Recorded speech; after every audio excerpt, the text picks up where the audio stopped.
Hello everyone, in this video we are going to see about complementary feeding.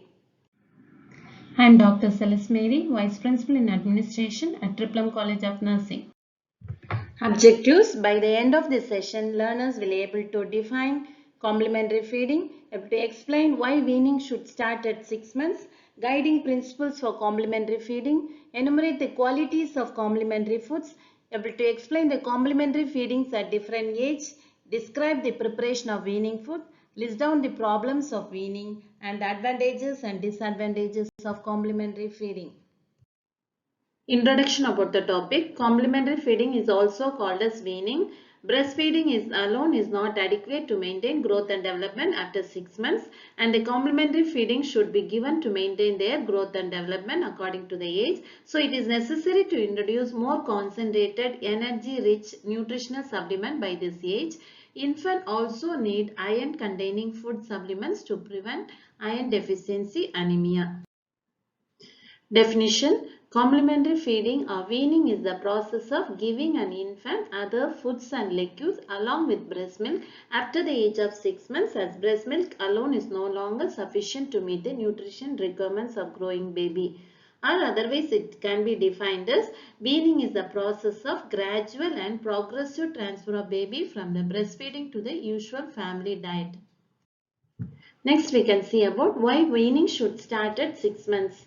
Infant's intestinal tract develops immunologically with defense mechanism to protect the infant from foreign proteins, and also the infant's ability to digest and absorb proteins, fats and carbohydrates other than those in breast milk increases rapidly. The infant's kidneys develop the ability to excrete the waste products. The infants develop the neuromuscular mechanism needed for recognizing and accepting variation in the taste and color of fruits. Next we can see about guiding principles for complementary feeding. Practice exclusive breastfeeding from birth up to 6 months and introduce the complementary feeding after 6 months of age. Continue frequent and demand breastfeeding until the age of 2 years and feed the infant slowly and patiently and encourage them to eat but do not force them. Next principle: practice good hygiene and proper food handling to reduce the risk of diarrhea, and start with small amount of food and increase the quantity as the child gets older, and gradually increase the food consistency and variety as the child grows older. Next principle: increase the number of times the child is fed complementary food as the child gets older. Continuation of principles of complementary feeding. Feed the variety of nutrient-rich foods to ensure that all needs are met to the child. Give micronutrient-rich complementary foods or vitamin and mineral supplements to the infant as needed. It is advisable to start 1 or 2 teaspoons of new food at first, which should be given when the baby is hungry just before regular feeding during the daytime. Moving on to qualities of complementary foods. Weaning food should be liquid at first, then semi-solid and solid food to be introduced gradually. And it should be clean, fresh and hygienic so that no infection can occur. The food should easily to prepare at home with available food items and not costly. And it should be easily digestible, easily acceptable and palatable for infants. And it high in energy density and low in bulk viscosity and contains all nutrients necessary for the baby. It should be based on cultural practice and traditional beliefs. The food should be well balanced, nourishing and suitable for the infants. Next we can see about complementary feeding at different age. At the age of 4 to 6 months, weaning should be initiated with fruit juice, and within 1 or 2 weeks, new food to be introduced with suji, biscuits soaked with milk, vegetable soups, mashed banana and vegetables. Each food should be given with 1 or 2 teaspoons at first and for 3 to 6 times per day.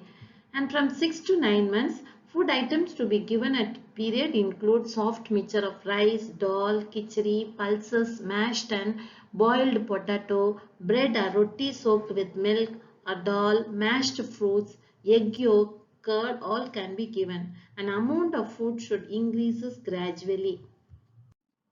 From 9 to 12 months, more variety of household food can be added. Fish, meat, chicken can be introduced. Food need not to be mashed but should be soft and well cooked. From 12 to 18 months, the child can take all kind of cooked food. The amount and frequency should be increases gradually. Next about preparation for weaning food. Wash your hands thoroughly before feeding. Keep the food in clean utensils. Separate the raw and cooked foods. Food should be thoroughly cooked. Keep food at safe temperature and give freshly prepared food every time. Keep the food covered. Next we can see about problems of weaning. If weaning food prepared unhygienically or not digested properly can cause diarrhea. If weaning food not nutrient rich, the child can develop malnutrition, anemia and vitamin deficiencies. Children may develop indigestion, abdominal pain or rashes if they are allergic to certain food, vomiting, and if the child is overfed, obesity can occur. Finally, advantages and disadvantages of complementary feeding. Moving to advantages, it prevents malnutrition and prevents the deficiency disorders, example anemia, and promotes the growth and development. Moving to disadvantages, it may lead to diarrhea if the food is prepared in an unhygienic way, negligence in choosing nutrients food. Weaning food can lead to either caloric, protein, vitamin or mineral deficiencies. Thank you.